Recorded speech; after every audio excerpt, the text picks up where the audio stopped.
నమస్తే. మనం ప్రస్తుతం ప్రొద్దుటూరులో ఉన్నాం. అయితే బయట ఎండలు ఎంత వేడిగా ఉన్నాయో ప్రొద్దుటూరులో రాజకీయాలు కూడా అంత వేడివేడిగా సాగుతున్నాయి. ఇక్కడి రాజకీయ పరిస్థితుల గురించి మనతో చర్చించడానికి 5వ వార్డు కౌన్సిలర్ అయినటువంటి మురళీధర్ రెడ్డి గారు మనతో ఉన్నారు, అలియాస్ బస్ మురళి. మాట్లాడదాం. నమస్తే అండి. నమస్కారం అమ్మా. అయితే మిమ్మల్ని రాజకీయాల గురించి క్వశ్చన్లు అడిగే ముందు బస్ మురళి ఏంటండి అలియాస్ బసుమూర్లు అంటే ముందుగా పొద్దుటూరు ప్రజలకు నా నమస్కారములు. ముఖ్యంగా మా 5వ వార్డు ప్రజలకు, నా రాజకీయ భిక్షిన 5వ వార్డు ప్రజలకు మరీ ధన్యవాదములు తెలుపుతూ, నన్ను బసుమురళి అనేదానికి కారణం ఏమంటే అమ్మా, నాకు బస్సులు ఉన్నాయి, ప్రైవేట్ బస్సులు, శివమణి అని ఆర్టీసీ బస్సులు 13 బస్సులు ఉన్నాయమ్మా. బస్సులు పెట్టుకొని నేను ఎస్కే యూనివర్సిటీలో ఎంఎస్సీ ఎల్ఎల్బి చేసిన. మళ్ళీ అనుకోని రీత్యా అనుకోకుండా ఈ బస్ ఫీల్డ్లోకి వచ్చిన. అందులో భాగంగా నన్ను బస్ మురళి అంటారు. కొందరు మామూలు మురళి అంటే కనుకోరు, కౌన్సిలర్ అనే కనుకోరు, బస్ మురళి అంటారు. అందుకే నేను ఎవరికైనా ఫోన్ చేసినా సార్ నేను బస్ మురళి అంట. అట్లా నాకు బస్ మురళి అని వచ్చిందమ్మా. బస్సుల వలన బస్ మురళి వచ్చింది. ఏంటండి ఇక్కడ రాజకీయాలు ఎలా సాగుతున్నాయి? ఇక్కడ రాజకీయాలంటే అమ్మా, నేను ఫస్ట్ 2014లో వైసీపీ కౌన్సిలర్గా, మున్సిపల్ ఫ్లో లీడర్గా ఉన్నామా. ఇప్పుడు మళ్ళా 18లో కౌన్సిలర్గా, వైసీపీ కౌన్సిలర్గా ఉన్నా.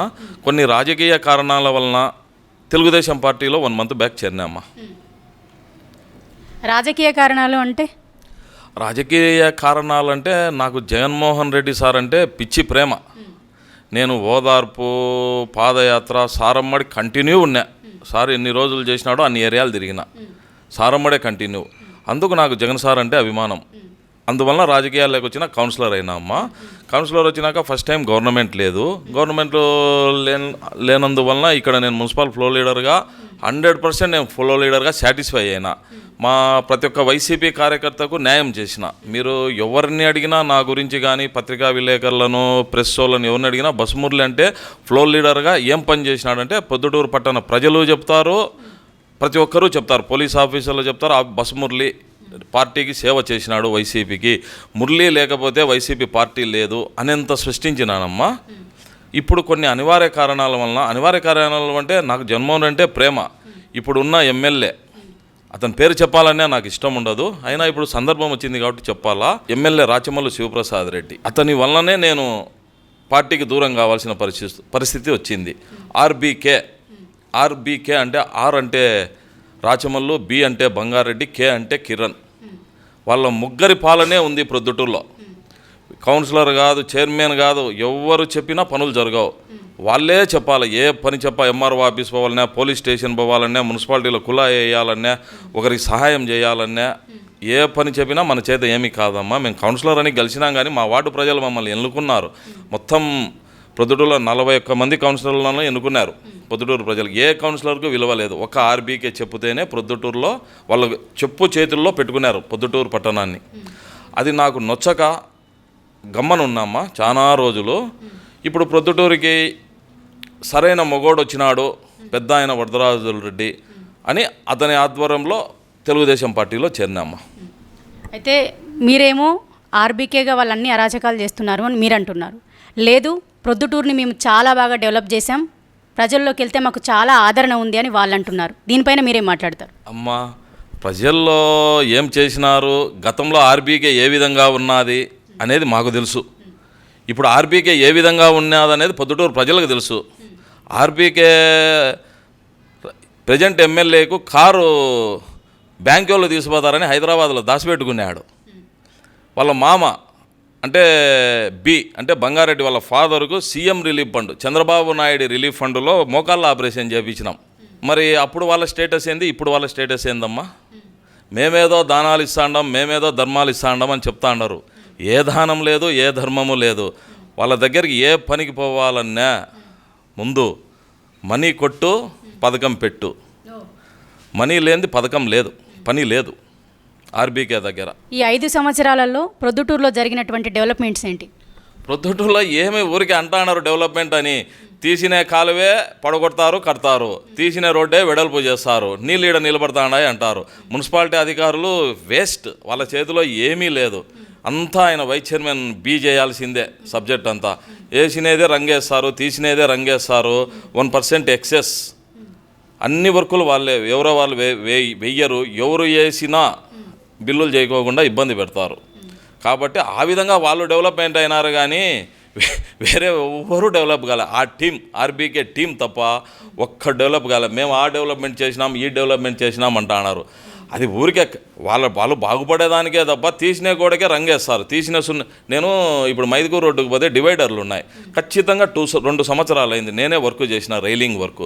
దానికి కింద గోడలకు రంగేసినాం.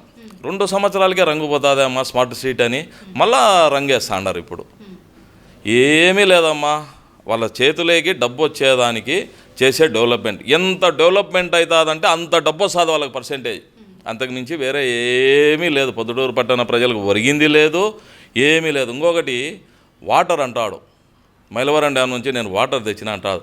అది నేను 14లో ఉన్నప్పుడే మన దాన్ని ఏమంటారంటే అమృత్ స్కీమ్, 14లో అది అమృత్ స్కీమ్ 130 కోట్లతో అప్పట్లోనే శాంక్షన్ అయిందమ్మా. శాంక్షన్ అయి మెగా కన్స్ట్రక్షన్ వాళ్ళు వర్క్ చేసినారు, వాళ్ళు అన్నీ చేసినారు. లాస్ట్లో ఇప్పుడు ఫిలప్ వర్క్ గ్యాప్ జరుగుతుంది కదా, అది ఈయన హయాంలో చేసినట్టు మేమే చేసినట్టు పెద్ద గొప్పలు చెప్పుకుంటున్నాడు. అది ఇతని కృషి ఏం కాదు, అమృత్ స్కీమ్ కింద సెంట్రల్ గవర్నమెంట్ స్కీమ్ అది. అదేమ్మా. మరైతే ప్రజలు ఒక్కసారి ఎన్నుకుంటారు, వాళ్ళ పాలన చూసిన తర్వాత బాగాలేకపోతే వాళ్ళని పక్కకు పెట్టేస్తారు. మరి శివప్రసాద్ రెడ్డి గారు రెండోసారి కూడా మళ్ళీ ఎమ్మెల్యే అయినాడు కదా, అంటే ప్రజలు భయపడేశారంటారా? మరి ఏంటి దానికేం సమాధానం చెప్తారు? భయపడి కాదమ్మా, అతనికి చరిస్మానే లేదు. ఓన్లీ జగన్ సారు ముఖం చూసి అతనికి ఓట్లు వేసినారు. లేకపోతే ఎవరికి తెలుసు అతను, మేమెంతో అతను అంతే. అతని టైం బాగున్నది, జగన్ సారు బొమ్మ. ఇప్పుడైనా అతను ఏమడుగుతాడు, పొద్దుటూరు పట్టణ ప్రజలకు దండం పెట్టుకుంటా జగన్ సార్ను చూసి వేయండి అంటున్నారు. నన్ను చూసి ఓటేయండి, నా సంక్షేమ పథకాలు చూసి అనలే. జగన్ సార్ను చూసి ఓటేయండి, జగన్ సార్ సంక్షేమ పథకాలు నేను ఇచ్చిన దాన ధర్మాలని ఎక్కడా చెప్పడంలే.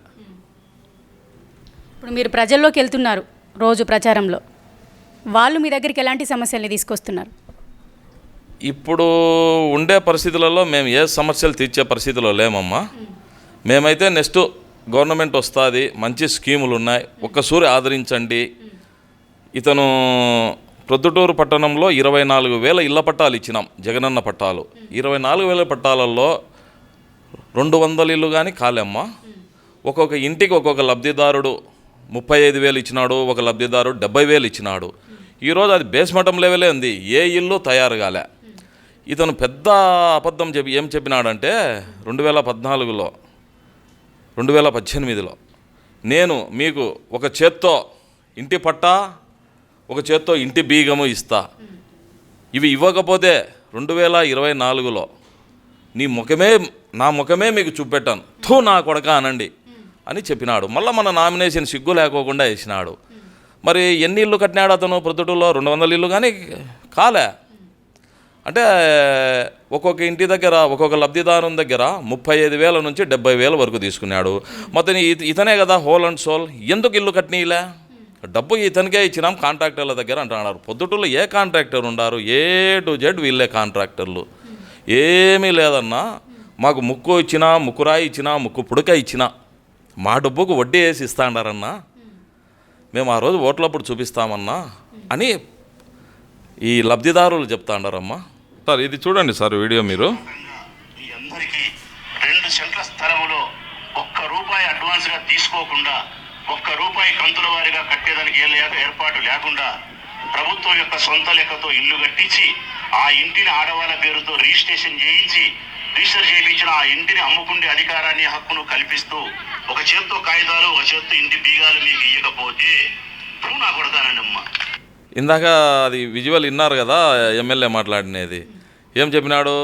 2024లో నేను పోటీ చేయను, ఒక చేత్తో బీగము, ఒక చేత్తో పత్రం ఇవ్వకపోతే నా కొడక అనండి, నేను రాజకీయాల నుంచి నిష్క్రమిస్తా, నా ఫ్యామిలీకే ఉంటా, నా ఫ్యామిలీ జీతం అనుభవిస్తా అన్నాడు.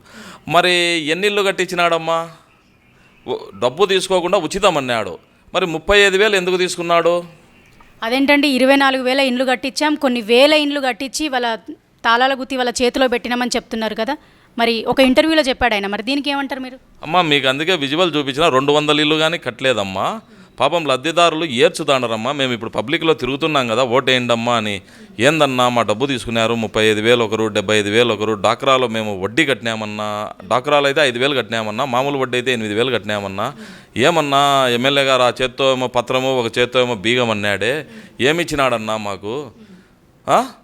ఇసురు రాని అన్నా మా ఇంటి దగ్గరికి చెప్తామమ్మా అని అంటున్నారమ్మా. మరి 200 ఇల్లే కట్టింది, మీరు పోయి చూసుకోవచ్చు. మొత్తం 3 లేఅవుట్లు ఉన్నాయి. 3 లేఅవుట్లకు పోయి ఎన్ని ఇల్లు కట్టినారు, ఎంతమంది సంసారాలు ఉన్నారు చూసుకోవచ్చు. అతను చెప్పేది బోగస్, అబద్ధం. అతని కడుపు నిండింది. ఇప్పుడు ఒక్కొక్కరి దగ్గర 35,000 అంటే ఎన్ని వేలమ్మా? 24,000లో ఎన్ని డబ్బులు ఎవరి దగ్గర ఉన్నాయి? అవి ఎవరి దగ్గర ఉంటాయి? మీరు ఊహించుకోండి. ఇల్లు ఏడన్నా కన్స్ట్రక్షన్ జరిగిందా? కింది లెవెల్లోనే ఉంది. మరైతే 1,300 కోట్లు పెట్టి అభివృద్ధి చేశాము ప్రొద్దుటూరుని, తాగునీరు కానీ, పైప్ లైన్స్ కానీ, ఇలాంటివన్నీ ఏ లోటు లేకుండా చేశాము అని అంటున్నారు. ఏ అభివృద్ధి లేదమ్మా. పని మీద పని, రోడ్డు మీద రోడ్డు. చూడండి మా వైఎంఆర్ కాలనీలో రోడ్డు మీద రోడ్డే. వాళ్ళకి ఆడనొచ్చితే ఆడ రోడ్లు వేస్తారు. వాళ్ళు ఒకటి వెంచర్ వేసింటారు, ఆ వెంచర్కు రోడ్డు ఉండదు, ఆడ రోడ్డు వేస్తారు. ఆడ వాళ్ళతో డబ్బు తీసుకుంటారు వెంచర్ వాళ్ళతో. ప్లస్ అభివృద్ధి ఇప్పుడు భారతాలు ఉంది. భారతాలు అంటే నీకు ఏమనాలంటే ఇప్పుడు గోల్డెన్ ప్లాజా అంటారు, దాన్ని గవిని సర్కిల్ అంటారు. హాస్పిటల్, గవర్నమెంట్ హాస్పిటల్ సైడు వాళ్ళేం పొద్దుటూరు పట్టణ ప్రజల మీద ప్రేమతో ఏం చేయలేమ్మా తల్లి. అది వాళ్ళ కే అనే అతను వాళ్ళ అన్న దాంతో పార్ట్నర్షిప్ లేకపోయి ఇంతకుముందు 5 మంది పార్ట్నర్స్ ఉన్నారు కన్స్ట్రక్షన్కి. ఇప్పుడు ఏ దానికి పెద్ద పెద్ద బిల్డింగ్స్ కన్స్ట్రక్షన్ కావాలంటే ఆర్బీకేలో ఎవరో ఒకరు పర్మిషన్ కావాలా. అంత పెద్ద కాంప్లెక్స్, కమర్షియల్ కాంప్లెక్స్ లేపాలంటే వీళ్ళని వాళ్ళు ఫ్రీగా పార్ట్నర్షిప్ చేర్చుకున్నారు. చేర్చుకుంటానే దబదబదబా మున్సిపాలిటీలో పర్మిషన్లు వచ్చినాయి. వస్తానే వీళ్ళు ఏం చేసినారు, వీళ్ళకు కొంత డబ్బు ఇన్కమ్ మేము ఇది చేసినామనేది రావాలనంటే గౌన్ సర్కిల్ పడగొట్టండి అన్నాడు. రోడ్డు వెడల్పు, రోడ్డు విస్తరణ, బంగారంగళ్ళన్నీ ఊరి బయటికి పోతాయి అని కొట్టి దర్గా చెట్టు అని ఒకటి ఉన్నది, ఎప్పుడు పూర్వం నుంచి చెట్టు. దాన్ని పడగొడితే కొందరు కౌన్సిలర్లు, ముస్లిం కౌన్సిలర్లు వచ్చి అడ్డబడి పెద్ద ఇష్యూ జరిగింది. అది మామూలు ఇష్యూ కాదు, చాలా ఇష్యూ. అతన్ని నిలబెట్టడము, బండిని దొబ్బడము, ఎమ్మెల్యే గారి బండిని దొబ్బడం, అన్ని ఇష్యూలు జరిగినాయి. మరి ఎవరు బాగుపడినారు దాంతో? ఓన్లీ ఆర్బీకే టీమే బాగుపడింది. వాళ్ళన్న కే కిరణ్ ఈరోజు ఆ గోల్డెన్ ప్లాజాలో 10 కోట్లు డబ్బు తీసుకొని బయటకు వచ్చేసినాడు. ఒక కౌన్సిలర్ ఉన్నాడు దాంతో పార్ట్నర్గా, అతనికి 80 లక్షలు భాగానికి ఇస్తే 80 లక్షలు వాళ్ళ అకౌంట్స్లోకే జమ వేసుకున్నారు. కే జమలేకే వాళ్ళు రియల్ ఎస్టేట్ చేస్తారు. ఎవరు బాగుపడలే. 13 కోట్లు అంటాడు మార్కెట్ కట్టినావు, మార్కెట్లో ఎవరు బాగుపడినారు? ఎవరు బాగుపడలే. మున్సిపాలిటీ నిధులతో కట్టినావు, నీ కడుపుకు 5 కోట్లు. పేదోళ్ళ దగ్గర బండకు 3 లక్షలు, 10 లక్షలు, 4 లక్షలు పిండి ఎండకు చెమటోర్చి అమ్మేటోళ్ళ దగ్గర తీసుకున్నావమ్మా. ఎంత అన్యాయం అంటే అది ఇంకా చెప్పుకుంటేనే అసహ్యమమ్మా. ఈ అన్ని పద్ధతులను మాకు నచ్చకనే, మేము అతని క్యారెక్టర్ నచ్చకనే దూరంగా ఉన్నాం తల్లి.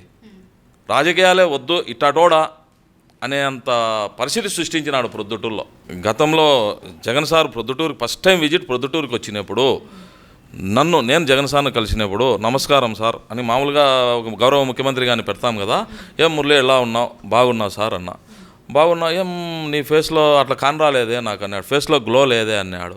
నాకేమే సార్ బాగుండానే అంటే వెనకమ్మడి ఎమ్మెల్యేతో బాగుండావా అన్నాడు. పిలిచితే కదా సార్ బాగుండేదానికి అని చెప్పిన. ఎమ్మెల్యే ఉన్నాడు పక్కన, పిలిచితే కదా సార్ బాగుండేదానికి అన్నాడు. ఎందుకు మురళి, నేను చెప్తాలే ప్రసాద్కు. ఏం ప్రసాద్, మురళి మనోడే కదా, ఇద్దరు బాగుండండి అన్నాడు. అంటానే ఎమ్మెల్యే ఏమన్నాడు, సార్ మురళి ఎదిరిస్తాను నన్ను, ప్రతి ఒక్కటి నేను ఏది చెప్పినా ఎదిరిస్తాడు. ఎవరు ఎదిరించినారు నా అన్నా? ఎదిరిస్తాడు సార్ అన్నాడు. అంటే నేను జగన్ సార్కి వెనకమ్మడే ఏం చెప్పినా, సార్ గతంలో మున్సిపల్ ఫ్లో లీడర్గా ఉన్నప్పుడు తెలుగుదేశం గవర్నమెంట్లో నేను డిఏడబ్ల్యూ కాలేజీ కొన్ని వరదరాల రెడ్డి మీద నా మీద తప్పుడు కేసులు పెట్టినాడు కాబట్టి నేను మున్సిపల్ ఫ్లో లీడర్గా అతను పెట్టిన అక్రమ కన్స్ట్రక్షన్లో నిలబెట్టినా సార్ నేను. అవన్నీ ఈరోజు ఇతను పర్మిషన్లు ఇచ్చి ఈరోజు నేను ఆ రోజు ఏది నిలబెట్టినానో దానిలో అందరి దగ్గర డబ్బులు తీసుకొని పర్మిషన్లు ఇచ్చినాడు సార్. ఇది సార్ అతని పద్ధతి అని అన్నా.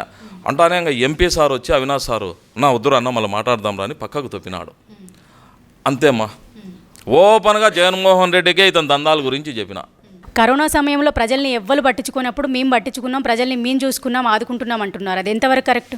అమ్మా, రాష్ట్రంలో ప్రపంచ దేశాలనే కలవరబెట్టిన కరోనా ఆ సమయంలో ఎమ్మెల్యే ఏం చెప్తాడు? కరోనా సమయంలో ఏడున్నారు ప్రతిపక్షాల వాళ్ళు అంటారు. అధికార పార్టీ ఎవరిది?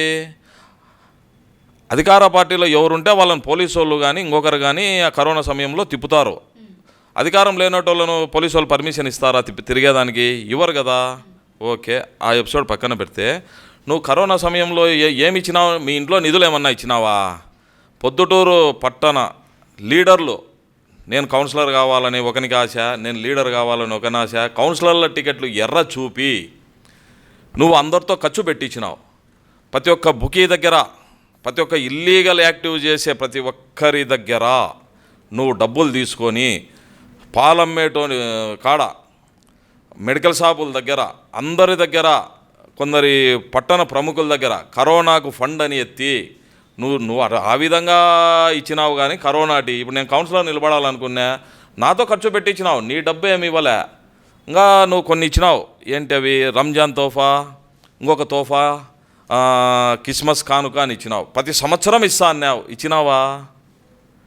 ఏది ఇవ్వలే. నువ్వు అప్పుడు అందరికీ ఆశలు ఉన్నాయి కాబట్టి, నేను లీడర్ కావాలా, నేను చైర్మన్ కావాలని నీ చేతిలో కీ ఉన్నది కాబట్టి నువ్వు అందరికీ ట్యాక్స్ వేసి, ఆర్బీకే ట్యాక్స్ వేసి, మా ట్యాక్స్తో నువ్వు ప్రజలకు పంచినావు. ప్లస్ మున్సిపల్ నిధులు, కమిషనర్ రాధా అని ఉన్నది ఒక మేడం, ఏ విధంగా కావాలంటే ఆ విధంగా దుర్వినియోగం చేసినావు కరోనా నిధులను. నువ్వు మళ్ళీ నీతులు చెప్తావు కదా నాయన కన్నా.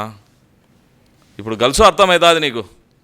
కరోనాలో సేవ చేసినావు కదా, పొద్దుటూరు ప్రజలు ఓట్లు వేస్తారులే, ఎవరికి వేస్తారో చూడు. ప్రొద్దుటూరు పట్టణంలో 1 కాదు 2 కాదు, ఎక్కడ చూసినా సమస్యలే కనబడుతున్నాయి. ప్రజల్ని అర్థం చేసుకునే పరిపాలన లేదు. అరాచకం, అన్యాయం రాజ్యమేలుతుంది. ఇలాంటి పరిపాలన కాకుండా ప్రజల్ని అర్థం చేసుకునే అధికారులు రావాలి అని మురళీధర్ రెడ్డి గారు ముక్త కంఠంతో చెప్తున్నారు. చూద్దాం మరి ప్రజలు ఎలాంటి తీర్పునివ్వబోతున్నారు.